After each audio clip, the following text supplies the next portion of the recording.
Oh, sure. I would say kind of getting those some of those early morning shots and kind of switching out the deer stands because the deer stand that's the hero stand was very much a.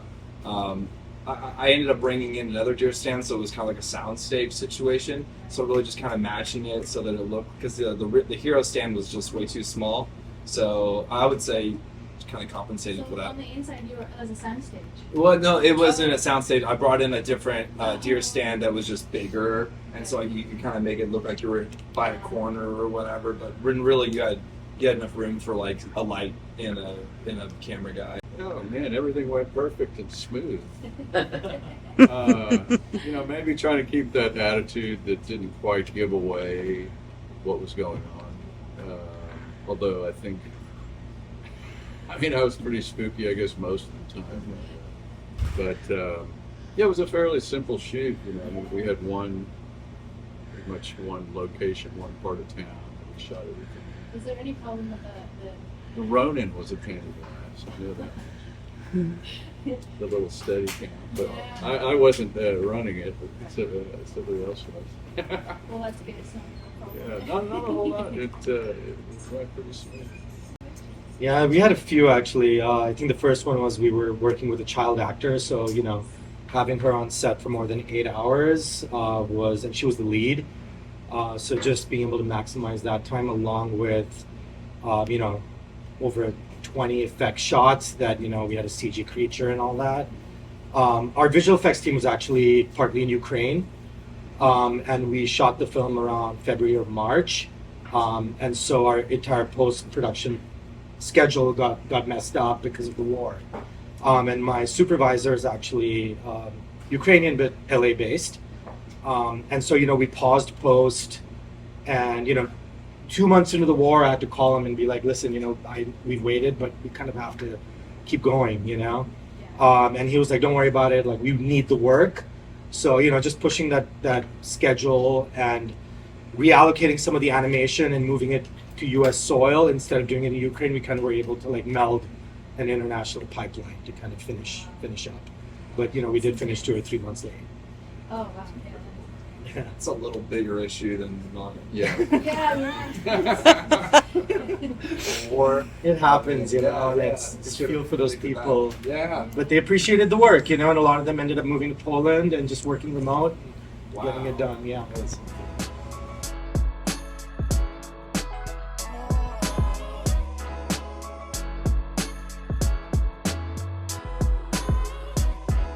Yeah, I think so. Wallpaper Man is actually for all of you, it's a proof of concept for a feature, and it was born out of that. So the short story itself that we optioned is already it's going to be a feature in the next year or so, and the themes are it's about pain, it's about forgiveness, and it's a story. It's a devil story, right? It's like it's a Faustian tale essentially. So hopefully that came through. It's kind of hard to tell deep stories in I think 6 minutes. It's kind of like it's a moment in time, but hopefully in the feature some of those things. Yeah. Well, Mad City Man was a trick of the tale, about trying to keep the audience believing something might happen. And, it's funny because Travis White, the director, this film was made to a bunch of small festivals, so I've kind of watched him answer this almost same question, but he talks about there's like an 80-20 split that he does of 80% keeping the audience thinking it's one way, but then flipping it around a little bit at a certain point in the film to where they're like, oh no, this isn't going to happen like that. And then closer to the end, you're like, oh, his pants are coming down, But, not so much a point that film was about, but being jerking your audience around. It was the point of that film. It seems to have worked. Yeah, definitely. Whenever he switched at the end, man, just like I remember, I was like, oh man, I really liked that one. Oh, when started Good twist. After you shut freaking up. out and crying. Yeah. And the funny thing is, well, here's a difficult part to answer your first question. crying and getting emotional like that, an actor needs a little time to kind of get that going. And it was during when the Ronin was messing up. There was about 30 minutes of them like, okay, hang on, Steve. I'm like, okay, just a second. Let me get back to that. They're like, are we ready yet? Not just another minute. I mean, this was kind of like a proof of concept. It was me kind of more like trying to feel my way through an idea, and I'm not exactly sure what it was. So I'm like, all right, I'm going to kind of just make it about this one little thing. And really, I think the message is kind of what's not on screen, which is like, he finds an arrowhead, so you kind of think it's going to be like, taking what it's not yours. I think it's going to be like a native that's going to kind of come back and haunt him. But it's actually like, the cowboy who comes, and I like to think that our ancestors are holding us accountable for, being good stewards of the land, so it almost like he's looking out for that native or something. But and also he just gets pissed off whenever he litters, so you don't mess with Texas. That's Be a great litter commercial. I know, that's why I just need to option it out. Yeah. Yeah.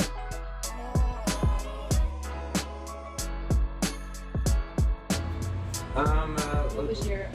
Oh yeah. Well, I want to say too that I really enjoyed all of these films. Like all of them are just so original, and it was a lot of times we edit our own films and we watch it kind of just singularly just ours, but seeing it in a long list of films, you're like, oh okay, you're able to kind of immediately compare contrast what the tones are. And anyways, so I just want to say that everyone was so good. But I don't know, I always liked that shot of it was kind of it was my action scene, but just whenever the thing kind of hits against the horse, I guess, hits against the stand, and I have 5 shots that were just kind of boom boom boom. I felt like it was like, oh, my little action scene there, so within a deer stand. So there's just 2 of us there, and thinking about it was when Kevin is on Kevin Olaf, he's on the ground, and there's a little twig kind of sticking in his eye while he's like, do you think it's gonna be okay? And I don't know, there was something pathetic and sad, and you just felt for him, and it was just like, oh, he's in the grass, and it's all weird, and for me, watching this shot where he goes, have you done this before? And I felt pretty good about that moment where I'm like, yeah, I'm not really proud of it, but I have to convince him that I'm good at this. And that was kind of interesting just to see, as an actor watching, you think you're doing something one way, and then you see it, and it's like, oh, that was way better or way worse, which is horrible. I loved the scene of the dad dying in the bed. It was just a feeling of liberation, and with the particles of skin flying off. And we kind of did a combination of practical effects and CG particles that were leaving That was great. Yeah. It's just creepy. Yeah, and then her smile at the end, I think that just kind of sums it together. Yeah, at first I thought she was going to feel sorry for him. Yeah. And then she's like, Yeah.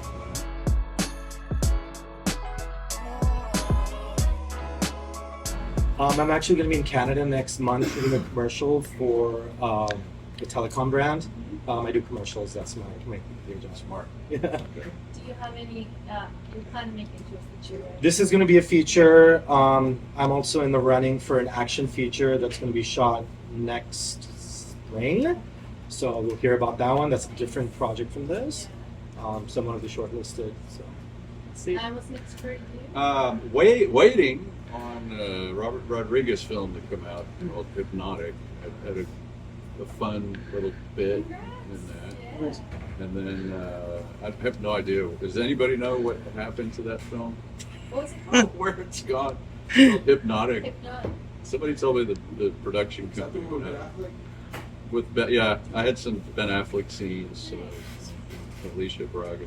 And then I'm doing a student film for free next week, which is probably just almost as much fun. Yeah. I mean, Yeah. probably more fun. Yeah, same. I'm still fleshing out what this would be like with a bigger world, and I'm real excited. I'm kind of leaning more into like an ancestry type story, but really, I just did a CSI Vegas episode recently that aired last night, and so that was cool. I tried to save a pregnant lady's baby, but it's whatever. After she gets like shot by a guy with a skull mask. It's like, anyways, but it's always fun on that show. Yeah. But really, I primarily do acting stuff, so it's really just auditioning, and a cool Texas Rangers film is coming out in November. Oh, So, yeah. That's what I play in the Robert. Oh, cool, man, Texas cool. Ranger. Oh, nice. Well, thank you so much Yeah. for sticking around and doing the Q&A. It's always nice to hear from Yeah. actors and everybody. Thank you, Elizabeth. Yeah. Thank you. Yeah.